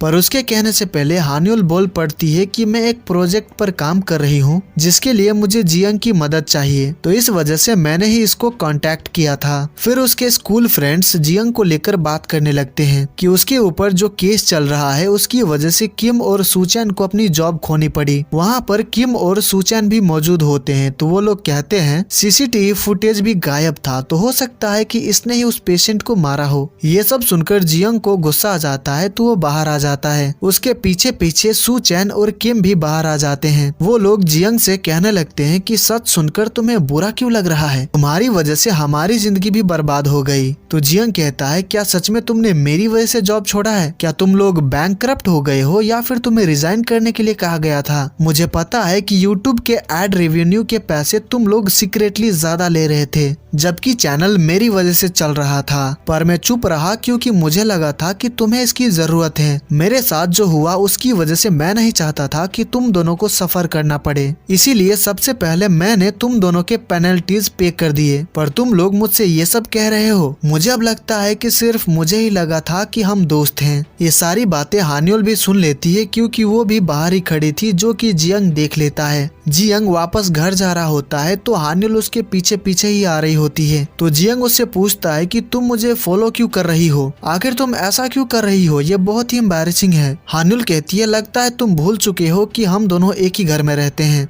ये सुनकर जियंग कहता है अच्छा ठीक है और आगे बढ़ने लगता है, पर थोड़ा आगे जाकर वो फिर से रुकता है और कहता है क्या अभी भी ड्रिंक पर जाने का मूड है। तो हान्युल कहती है ठीक है चलते हैं। फिर वो दोनों एक बार में आ जाते हैं और ड्रिंक करने लगते हैं। हान्युल को ड्रिंक करते देखकर जियंग कहता है तुम तो बहुत बड़ी पियक्कड़ लगती हो, तुम तो हमेशा पढ़ती रहती थी और काम करती रहती थी, तो पीना कब सीख गई। हान्युल कहती है मेरी बेस्ट फ्रेंड बहुत बड़ी पियक्कड़ है तो उसके साथ पीते पीते सीख गई। मैं कॉम्पिटिटिव हूँ इसीलिए ड्रिंकिंग में भी मैं हारना नहीं चाहती। तो जियंग कहता है बहुत ही शर्म की बात है क्योंकि आज तो मुझे हरा नहीं पाओगी। और फिर उन दोनों में कंपटीशन होने लगता है कि कौन ज्यादा पी सकता है, और इसी तरह वो दोनों काफी ड्रिंक कर लेते हैं और दोनों बहस करने लगते हैं कि कौन बड़ा पियक्कड़ है। तभी हान्युल कहती है मैं तुम्हें इस बार जीतने दे रही हूँ क्योंकि मुझे तुम पर तरस आ रहा है। जियंग पूछता है तुम्हें अचानक मुझ पर तरस क्यों आने लगा। तो हान्युल कहती है मैं अपने फैसलों के लिए खुद ही जिम्मेदार हूँ, पर तुम पर गलत इल्जाम लगाया गया है। ये सुनकर जियंग काफी हैरान रह जाता है और पूछता है कि उसको ऐसा क्यों लगता है। तो हान्युल कहती है तुम बहुत ज्यादा चाइल्डिश हो, पर कभी गलत काम नहीं करोगे और ना ही उसको लेकर झूठ बोलोगे। ये सुनकर जियंग को बहुत अच्छा लगता है। वो ऑलमोस्ट रोने ही वाला होता है पर खुद को रोक लेता है। वो कहता है इन दिनों मुझे छोटी सी बात को लेकर भी रोना आ जाता है, कहीं मैं डिप्रेशन में तो नहीं हूँ। ये सुनकर हान्युल अपसेट हो जाती है। तो जियंग कहता है माफ करना, यहाँ पर वो तुम हो जो कि डिप्रेशन में हो। ये सुनकर हान्युल शॉक्ड हो जाती है और उससे पूछती है कि उसको ये बात कैसे पता। जियंग कहता है मुझे गलत मत समझना, पर जब मैं छत से नीचे उतर रहा था तो इत्तेफाक से मैंने तुम्हारी और तुम्हारी मॉम की बातें सुन ली। हान्युल कहती है हाँ मुझे डिप्रेशन है, पर मैं कोरिया की टॉप स्टूडेंट थी तो मुझे डिप्रेशन कैसे हो सकता है। जियंग कहता है तुम चिंता मत करो, डिप्रेशन तुम्हारा कुछ भी नहीं बिगाड़ सकता, क्योंकि मुझे लगता है कि डिप्रेशन को भी तुमसे डर लगता होगा। वहीं हम हान्युल की मॉम को रोते हुए देखते हैं क्योंकि नामबादा ने उनको बता दिया होता है कि जो मेडिसिन हान्युल के रूम से मिले थे वो डिप्रेशन की मेडिसिन है। उसकी मॉम खुद से कहती है मुझे तो पता ही नहीं था कि मेरी बेटी किन मुश्किलों से गुजर रही है। फिर हम जियंग और हान्युल को घर जाते हुए देखते हैं। वो दोनों इतने ज्यादा नशे में होते हैं कि ठीक से चल भी नहीं पा रहे होते हैं। हान्युल जियंग से पूछती है कि तुमने आगे का क्या सोचा है। तो जियंग कहता है फिलहाल तो मुझे नहीं पता क्योंकि कुछ सोचा नहीं है। हान्युल कहती है तुम मेरे घर से कब जाओगे, मैं इस बारे में बात कर रही हूँ। जिस पे जियंग कहता है मैं कहीं नहीं जाने वाला, मैं उसी घर में रहूंगा। तो हान्युल कहती है जैसी तुम्हारी मर्जी, वैसे भी मुझे कोई फर्क नहीं पड़ता कि तुम रहो या फिर नहीं। जो सुनकर जियंग कहता है तुम और तुम्हारी कड़वी बातें, क्या तुम मुझसे प्यार से बात नहीं कर सकती। स्कूल टाइम में मेरा एक विश था कि काश मैं तुम्हारे सिर पर फ्लिक मार पाता। हान्युल कहती है वो तो तुम अभी भी कर सकते हो, चलो शर्त लगाते हैं कि कौन ज्यादा जोर से फ्लिक मारता है। जियंग इसके लिए मान जाता है और कहता है तुम पहले करो क्योंकि लेडीज फर्स्ट। हान्युल उसके सिर पे काफी जोर का फ्लिक मारती है जिससे उसको काफी दर्द होता है। तभी हान्युल के फोन पे उसकी मॉम का मैसेज आता है। उन्होंने कहा होता है मुझे अपनी हेल्दी बेटी चाहिए, ना कि सक्सेसफुल बेटी। उन्होंने ये भी कहा होता है कि वो हान्युल से बहुत ज्यादा प्यार करती हैं। इन बातों की वजह से हान्युल काफी इमोशनल हो जाती है और रोने लगती है। तो जियंग कहता है तुम रो क्यों रही हो, अब मेरी बारी है तो नाटक करना बंद करो। हान्युल कहती है कि वो इस वजह से नहीं रो रही है और वो और भी ज्यादा जोर जोर से रोने लगती है। जियंग कहता है आखिर हुआ क्या है, तुम रो क्यों रही हो। आज का दिन जियंग के लिए भी काफी बुरा था। तो वो कहता है रोना बंद करो, तुम्हें रोता देखकर मुझे भी रोना आ रहा है। फिर वो भी रोने लगता है और रोते रोते एक दूसरे को हग कर लेते हैं और दोनों ही और भी ज्यादा जोर जोर से रोने लगते हैं। हमें पास्ट का सीन दिखाया जाता है। जियंग हमसे कहता है अब मैं आपको बताऊंगा कि मैं हान्युल को हेट कैसे करने लगा। मैं अपने गॉड गिफ्टेड ब्रेन के साथ अपने स्कूल का टॉप स्टूडेंट बना और मैं यही नहीं रुका, अपने रीजन और अपने देश का भी टॉप स्टूडेंट बना। मैं पढ़ाई के साथ ही स्पोर्ट्स में भी बहुत अच्छा अच्छा था। मैं हमेशा ही अपने क्लासमेट्स की मदद करता था। मेरी पर्सनालिटी अमेजिंग थी। मैं बहुत ज्यादा ही पॉपुलर था। लड़कियां मुझ पर मरती थी। मुझे लगता था कि मेरी लाइफ हमेशा ऐसी ही रहेगी। पर एक दिन एक पागल लड़की न जाने कहां से आ टपकी। वो लड़की हानियुल थी। वो हमेशा ही दौड़ती रहती थी ताकि टाइम बचाकर ज्यादा क्वेश्चन सॉल्व कर सके। बार बार उसको बाथरूम जाना ना पड़े, इस वजह से कॉफी पीने के बजाय खाती थी, क्योंकि वो पढ़ाई से बहुत ज्यादा ही ऑब्सेस्ड थी।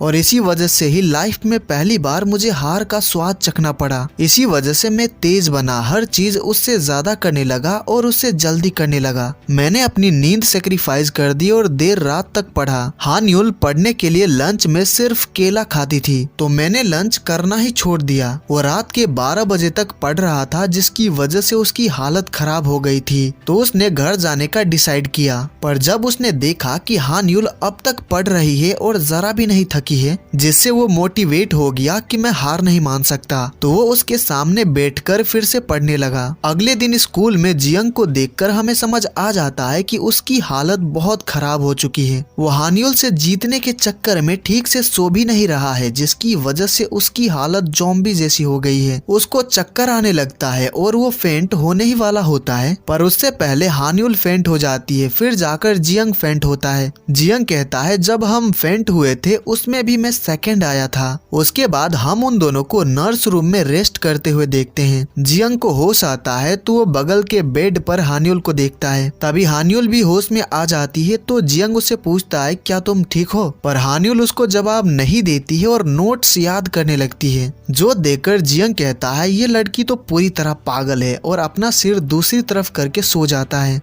हानियुल नोट्स याद कर रही होती है, तभी वो जियंग की तरफ देखती है। जियंग जब सोकर उठता है तो हानियुल वहाँ से जा चुकी होती है। तभी वहाँ पर टीचर आ जाते हैं और जियंग का हालचाल पूछने लगते हैं। जियंग बताता है कि वो अब ठीक है। फिर हानियुल के बारे में पूछता है कि वो कहाँ चली गई। टीचर बताते हैं कि हानियुल अपने एकेडमी गई है इंटेंसिव क्लास के लिए। जो सुनकर उसको काफी ज्यादा गुस्सा आने लगता है। वो अपने मन में कहता है, मेरी अच्छी खासी जिंदगी तबाह करने के बाद उस हार्टलेस लड़की ने ये तक नहीं पूछा कि मैं ठीक हूँ कि नहीं। उसके पास मैनर्स नहीं है और ना ही उसको दया आती है। वो बहुत ही रूड है। इसीलिए मैं गॉड से प्रे करता हूँ कि फ्यूचर में हमारा कभी सामना ना हो। Now back to the present. रात को जियंग हानियुल को हग करके काफी ज्यादा रोया था। इस बारे में सोचकर वो बहुत ज्यादा एम्बैरेसिंग फील कर रहा होता है। वो काफी ज्यादा परेशान होता है कि वो हानियुल के सामने कैसे जाएगा। उसके बाद हम हानियुल को देखते हैं जो कि अपने घर जा रही होती है। तभी जियंग ऊपर से नीचे आ रहा होता है, तो हानियुल सड़क पर खड़ी वैन के पीछे छिप जाती है, पर वो वैन वहाँ से चली जाती है, जिसकी वजह से जियंग उसको देख लेता है। कल रात को जो हुआ था उसकी वजह से हानियुल भी काफी एम्बैरेसिंग फील कर रही होती है। वो जैसे तैसे करके जियंग को हाय कहती है, तो जियंग कहता है, हाय, काफी टाइम बाद मिले है ना। हानियुल कहती है, कल रात को ही तो साथ में ड्रिंक किया था। उन दोनों को ही समझ नहीं आ रहा होता है कि कैसे बात करें। तभी हानियुल कहती है, कल रात को हमने जो हरकतें की नशे की हालत में की, इसीलिए हम लोग उस बात को भूल जाते हैं और आज के बाद एक दूसरे से दूर ही रहेंगे, यही सही रहेगा। तो जियंग कहता है, ठीक है, ऐसा ही करते हैं। फिर वो वहाँ से चला जाता है। हानियुल घर के अंदर आती है तो सामने उसकी मॉम बैठी होती है। हानियुल को प्यास लगी होती है तो वो पानी पीने लगती है। इतने में वहाँ पर उसका भाई नामबादा आ जाता है और कहता है, मैंने सुना कि तुम्हें डिप्रेशन है और मैंने ये भी सुना कि तुमने अपने सीनियर से लड़ाई की और जॉब भी छोड़ दी, और तो और तुमने मॉम से भी लड़ाई की। चलो छोड़ो जो भी है, पर अब तुम बेरोजगार हो तो किसी भी चीज को लेकर चिंता मत करो, बस आराम करो। मुझे ही देख लो, मैं भी बेरोजगार हूँ, पर किसी भी चीज की चिंता नहीं है मुझे। मेरे पास डिप्रेस्ड होने की वजह ही नहीं है। कितना अच्छा है ना ये। नामबादा और भी काफी कुछ कहता है, जो सुनकर उसकी मॉम को गुस्सा आ जाता है, तो वो नामबादा को काफी मारती है। फिर जब हानियुल अपने कमरे में होती है तो उसकी मॉम मेडिसिन लेकर वहाँ पर आती है, क्योंकि हानियुल के मेडिसिन लेने का टाइम हो गया है। उसकी मॉम कहती है, अब से तुम्हें छुप कर मेडिसिन खाने की जरूरत नहीं है और कल के लिए मुझे माफ कर देना। उसकी मॉम काफी इमोशनल हो जाती है, तो हानियुल अपनी मॉम को रोना बंद करने को कहती है और ये भी कि आप मेडिसिन रख दीजिए, मैं ले लूंगी। उसके कुछ घंटों बाद जब हानियुल मार्केट से कुछ खरीद कर वापस आती है तो उसकी फैमिली उसको सरप्राइज देती है और उसका डिप्रेशन सेलिब्रेट करते हैं, जो देखकर हान्युल काफी शॉक्ड होती है और मन में कहती है ये लोग इतना अजीब बिहेव क्यों कर रहे हैं, ये मेरी ही फैमिली है ना। उसकी मॉम ने उसके लिए बहुत सारा खाना भी बनाया होता है। उन सब से बचकर जब हान्युल अपने कमरे में आती है तो खुद से कहती है इन लोगों को मुझे ठीक करने की इतनी जल्दी क्यों है। उसके बाद वो ली होंग को कॉल करती है और उससे पूछती है कि वो क्या कर रही है। तो ली होंग बताती है कि वो बहुत ज्यादा बिजी है, कुछ देर में उसको सर्जरी में जाना है। हान्युल कहती है जब तुम्हारा काम खत्म हो जाएगा तो हम घूमने चलेंगे। तो ली होंग बताती है कि वो नहीं आ पाएगी क्योंकि उसकी नाइट शिफ्ट है। फिर वो उसकी जॉब को लेकर बात करने लगती है कि अगर वो इतना ही बोर फील कर रही है तो उसने जॉब ही क्यों छोड़ी। हान्युल उसका फोन काट देती है क्योंकि वो उसका बकवास नहीं सुनना चाहती थी।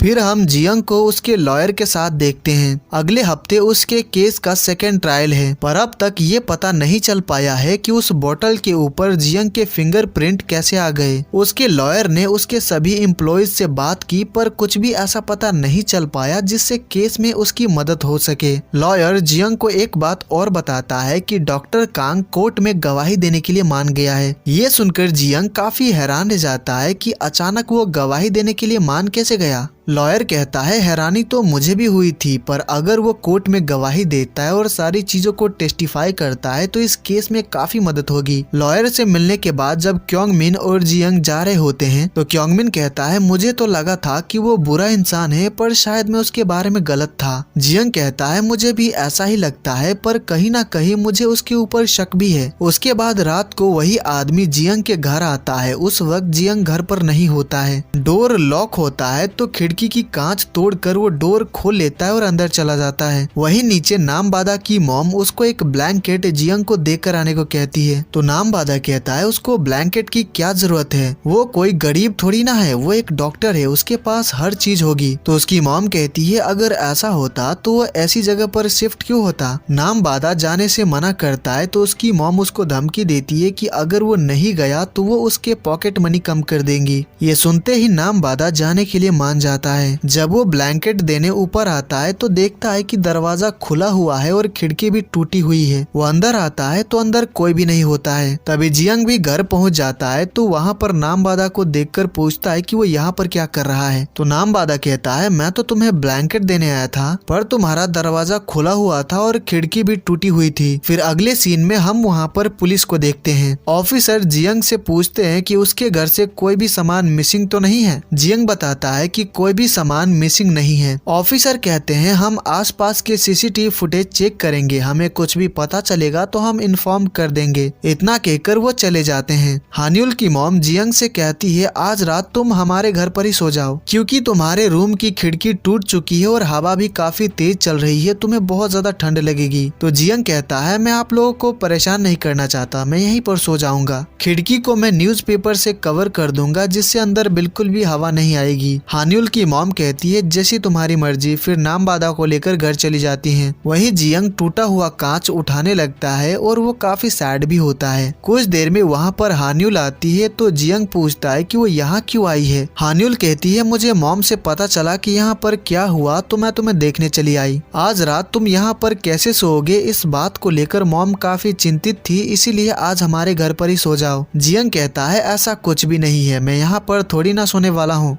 मैं तो क्योंगमिन के घर जाने वाला हूँ। तो हान्युल कहती है पर क्योंगमिन तो आज रात को सर्जरी में बिजी रहेगा, क्या तुम्हें नहीं पता है। जियंग कहता है मैं अपने फ्रेंड के घर चला जाऊंगा। हान्युल कहती है कौन सा फ्रेंड है जिनके साथ तुम्हारा झगड़ा हुआ था। जियंग कहता है मेरे और भी काफी सारे फ्रेंड्स हैं। तो हान्युल कहती है इस वक्त जैसी तुम्हारी हालत है कोई भी तुम्हारा फोन नहीं उठाएगा, इसीलिए बहाना बनाना बंद करो और नीचे आकर सो जाओ। फिर वो कांच उठाने में जियंग की मदद करने लगती है। हान्युल उसको परेशान देखकर कहती है चिंता मत करो, सब कुछ ठीक हो जाएगा। फिर अगले सीन में हम जियंग को हान्युल के घर पे देखते हैं। सभी लोग साथ में खाना खा रहे होते हैं। हान्युल की मॉम कहती है मुझे पता नहीं था कि तुम दोनों एक ही स्कूल में पढ़ते थे, ये तो काफी अच्छी बात है कि तुम दोनों एक दूसरे को अच्छे से जानते हो। तो हान्युल कहती है ऐसा कुछ भी नहीं है, हम दोनों इतने भी क्लोज नहीं थे। जियंग कहता है हाँ ये बिल्कुल ही सही बोल रही है, और तुम्हारे करीब आना भी कौन चाहता है। ये सुनते ही हान्युल की मॉम अच्छे खाने का प्लेट पीछे कर लेती है। ये देख देखकर जियंग कहता है आप गलत समझ रही हैं। मैं आपको इसकी वजह अच्छे से एक्सप्लेन करता हूँ। हान युल पढ़ाई में इतना ज्यादा बिजी रहती थी कि वो किसी से बात तक नहीं करती थी और ना ही कभी किसी के साथ घूमने जाती थी। यहाँ तक कि जब हम उसको तोतोकी खाने के लिए इनवाइट करते थे तो ये बहाना बनाती थी कि इसको तोतोकी से एलर्जी है। वो ऐसा झूठ बोलकर पढ़ाई करती थी। हान युल कहती है तो तुम्हें पता था कि मैं झूठ बोलती थी?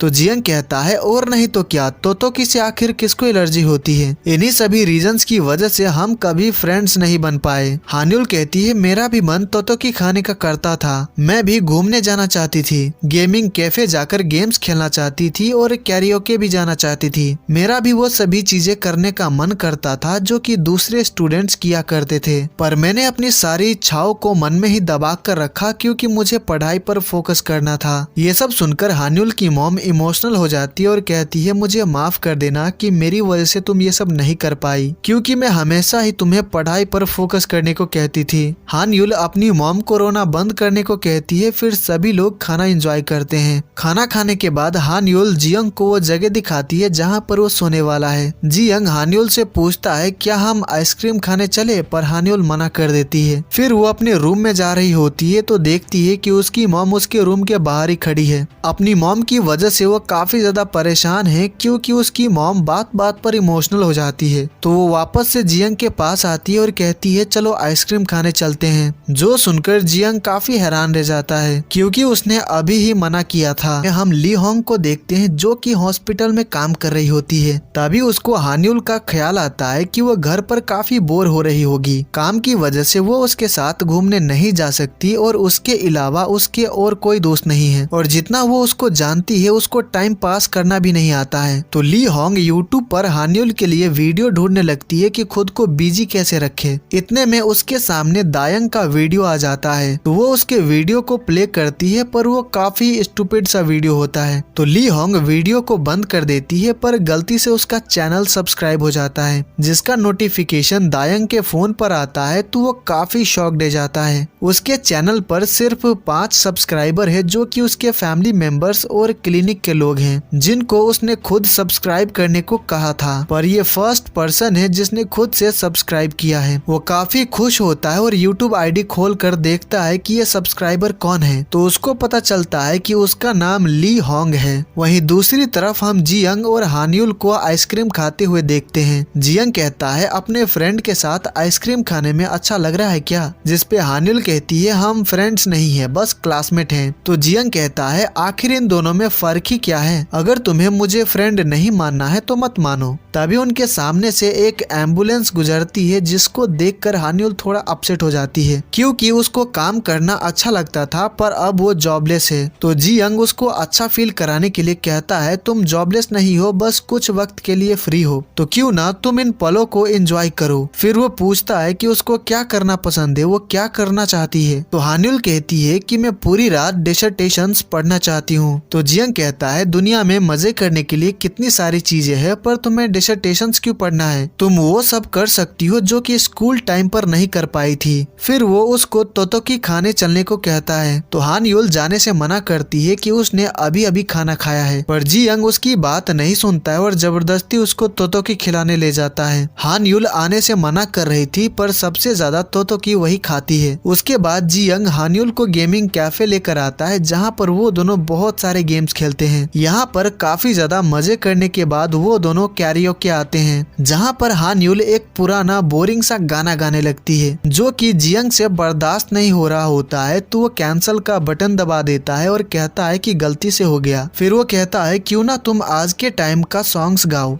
जैसे कि अरिजीत सिंह के गाने या फिर टोनी कक्कर के गाने भी गा सकती हो। हान युल बताती है कि उसने आज तक अरिजीत सिंह के एक भी गाना नहीं सुना है। ऐसा इसलिए है क्योंकि वो इन चीजों पर अपना टाइम वेस्ट नहीं करना चाहती थी, बस पढ़ाई पर फोकस करना चाहती थी। ये सुनकर जियंग उसको एक गेम खिलाने लाता है जिसमें सॉन्ग्स के बीट पर डांस करके स्कोर करना होता है। वो दोनों अरिजीत सिंह के गाने पर डांस करने लगते हैं। ये करने में हान युल को बहुत मजा आता है, वही जियंग भी काफी एंजॉय करता करता है। फिर जब वो दोनों घर वापस आ रहे होते हैं तो पास्ट में उन्होंने जो गलतियां की है उनको लेकर बात कर रहे होते हैं। जियंग कहता है हम दोनों ही अपनी जिंदगी के बहुत ही बुरे फेज से गुजर रहे हैं, तो हमें अब थोड़ा ब्रेक ले लेना चाहिए, हम इतना तो डिजर्व करते ही हैं। उसकी ये बात हान्युल को काफी अच्छी लगती है। जियंग घर आकर हान्युल के बारे में ही सोच रहा होता है क्योंकि आज उसने एक अलग ही हान्युल को देखा। वो कहता है वो काफी इमोशनल है, लोगों का कैरेक्टर अच्छे से जज कर सकती है और वो थोड़ी बहुत क्यूट भी है। ये सब सोचकर वो स्माइल करने लगता है। तभी वो खुद से कहता है आखिर मैं उसके बारे में क्यों सोच रहा हूँ, कहीं मेरा दिमाग तो खराब नहीं हो गया। वहीं हान्युल भी अपने रूम में बैठकर जियंग के बारे में ही सोच रही होती है कि जैसा उसने उसके बारे में सोचा था वो वैसा बिल्कुल भी नहीं है। जियंग के साथ आज उसको बहुत मजा आया, इस वजह से वो बहुत खुश होती है और काफी स्माइल कर रही होती है। अगली सुबह हान्युल जियंग से मिलने आती है और उसको अपना फोन दिखाकर कहती है मुझे बहुत ही कम सैलरी पे किया गया है क्योंकि डॉक्टर किम ने मेरा नाम कॉन्ट्रैक्ट वर्कर के लिस्ट में डाल दिया है। वो मेरे साथ अच्छा नहीं कर रहा है, मैं जाकर इसके बारे में उससे बात करती हूँ। इस बार मैं उसको इतनी आसानी से नहीं छोड़ने वाली, वो बहुत ज्यादा गुस्से में होती है। तो जियंग उसको जाने से रोकता है और कहता है मुझे पता है कि तुम्हें बहुत गुस्सा आ रहा है, पर अगर तुम फिर से जाकर अपने सीनियर से बहस करोगी तो आगे फिर से तुम इस फील्ड में काम नहीं कर पाओगी। तुम जानती ही हो कि इस फील्ड में बातें कितनी तेजी से फैलती है। जियंग की बातें सुनकर हान्युल का गुस्सा थोड़ा शांत हो जाता है। वो कहती है तुम ठीक ही कह रहे हो, वो काम पर बहुत ज्यादा मेहनत करती थी पर उसको पूरे पैसे नहीं मिले हैं, इससे वो काफी उदास हो जाती है। हान्युल अपने कोवर्कर से मिलने हॉस्पिटल आती है क्योंकि डॉक्टर किम ने उनका भी नाम कॉन्ट्रैक्ट वर्कर के लिस्ट में डाल दिया है, जिसकी वजह से उनको भी कम सैलरी मिला है। तो हान्युल कहती है क्यों ना हम इसको लेकर कंप्लेन करें। वो दोनों कहते हैं कि हम कोई कंप्लेन नहीं करना चाहते हैं, तुम्हारे लिए ये आसान होगा क्योंकि तुमने तो जॉब छोड़ दी है, पर हम अभी भी यहीं पर काम करते हैं इसीलिए हम कोई रिस्क नहीं लेना चाहते हैं। हान्युल को समझ आ जाता है कि उनकी बातें भी ठीक ही है, इसीलिए वो वहाँ से चली जाती है। फिर हम जियंग को उसके रूम में देखते हैं। वो हान्युल को लेकर काफी चिंता में होता है कि कहीं उसने हॉस्पिटल जाकर कोई बखेड़ा ना खड़ा कर दिया हो, इसीलिए वो हान्युल को मैसेज करके पूछना चाह रहा होता है कि वो अभी कहाँ पर है और वो ठीक तो है ना।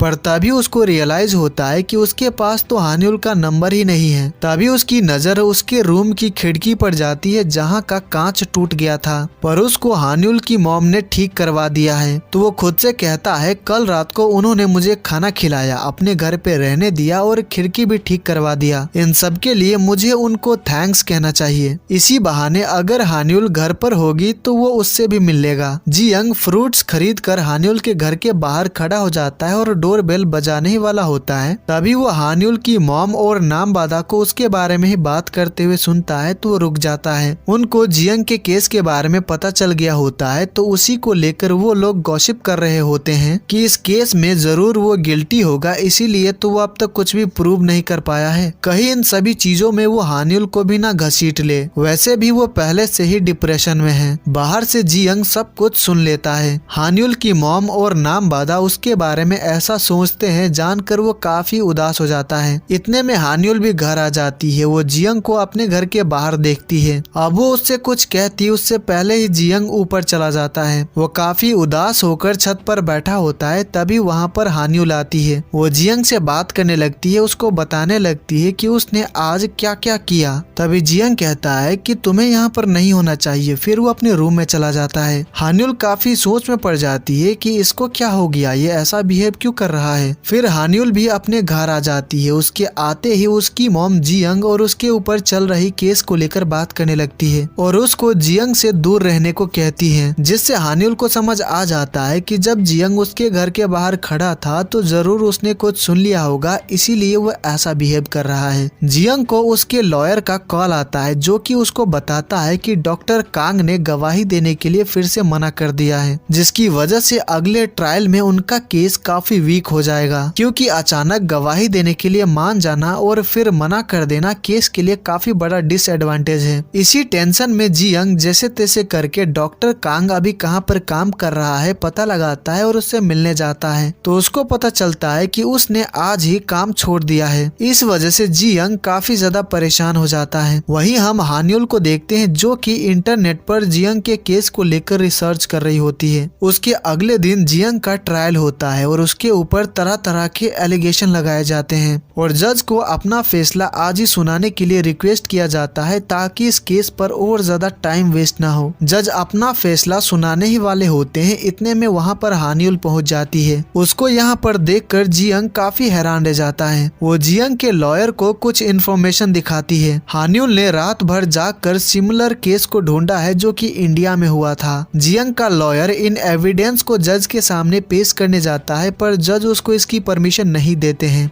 क्योंकि किसी भी एविडेंस को कोर्ट में पेश करने से पहले ट्रायल से पहले ही इन्फॉर्म करना पड़ता है। पर जज जियंग को अगली तारीख दे देते हैं जिससे उसको थोड़ा राहत मिलती है। फिर जब वो कोर्ट से बाहर आता है तो बहुत सारे रिपोर्टर्स उसको घेर लेते हैं और ढेर सारे सवाल पूछने लगते हैं पर जियंग उनको कुछ भी जवाब नहीं देता है। वहीं साइड में वो हानियुल को खड़ा देखता है। हानियुल से एक आदमी टकरा जाता है जिससे वो नीचे गिर जाती है तो जियंग दौड़कर उसके पास आता है और उसको उठाता है। फिर वो हानियुल को लेकर इन रिपोर्टर से दूर चला जाता है। हानियुल के हाथ पर चोट लग गई होती है तो जियंग उसको अपने क्लिनिक ले जाता है। एक टाइम पर उसके क्लिनिक पर लोगों की भीड़ लगी रहती थी पर अब पूरी तरह से सुनसान पड़ी है। वो हानियुल को बिठाकर उसके चोट पर मलहम पट्टी कर देता है। फिर कोर्ट में आने के लिए उसको थैंक यू भी कहता है। जियंग थोड़ा उदास होता है तो हानियुल उसको चीयर अप करने के लिए कहती है क्यों ना हम आज पूरी रात जगे रहे और पिछली रात की तरह कुछ मजेदार करे। तो जियंग कहता है अगर ऐसा है तो क्यों ना हम सनराइज देखने चले। हानियुल को ये आइडिया काफी अच्छा लगता है तो वो मान जाती है। उसके बाद हम उन दोनों को बीच पर देखते हैं। सुबह के 6 बज चुके होते हैं पर अब तक सनराइज नहीं हुआ होता है। तो जियंग वेदर फोरकास्ट चेक करता है तो उसको पता चलता है कि आज का वेदर ऐसा ही रहने वाला है, साथ ही बारिश होने की भी संभावना है। हानियुल कहती है ये कितना बुरा है, यहाँ पर आने के बाद भी हम सनराइज नहीं देख पा रहे हैं। तो जियंग कहता है कोई बात नहीं, समुद्र का नजारा भी तो कितना सुंदर है, तो इस पल का लुत्फ उठाओ। कम से कम हम यहाँ पर आकर कुछ मेमोरीज तो बना रहे हैं। फिर जियंग हानियुल से उसका नंबर मांगता है तो हानियुल पूछती है कि तुम्हें मेरा नंबर क्यों चाहिए। जियंग कहता है मैं सिर्फ तुम्हारा क्लासमेट बनकर नहीं रहना चाहता, मैं तुम्हारा दोस्त बनना चाहता हूँ, तो बताओ क्या मेरी दोस्त बनोगी। अब हानियुल भी उससे दोस्ती करना चाह रही होती है तो वो मान जाती है। वो दोनों हैंडशेक करते हैं और कहते हैं तो आज से हम दोस्त हुए। वो दोनों ही काफी ज्यादा खुश होते हैं और यहीं पर ये पार्ट खत्म हो जाता है। तो गाइज ये पार्ट आपको कैसी लगी मुझे कमेंट करके जरूर बताइएगा। वीडियो को लाइक डिसलाइक आपका जो मन करे कर दीजिएगा और अगर आप चैनल पर नए हैं तो चैनल को सब्सक्राइब कर लीजिएगा ताकि आगे के पार्ट्स आपसे मिस ना हो। तो मैं मिलता हूँ आपसे अगले वीडियो में। Take care, bye bye.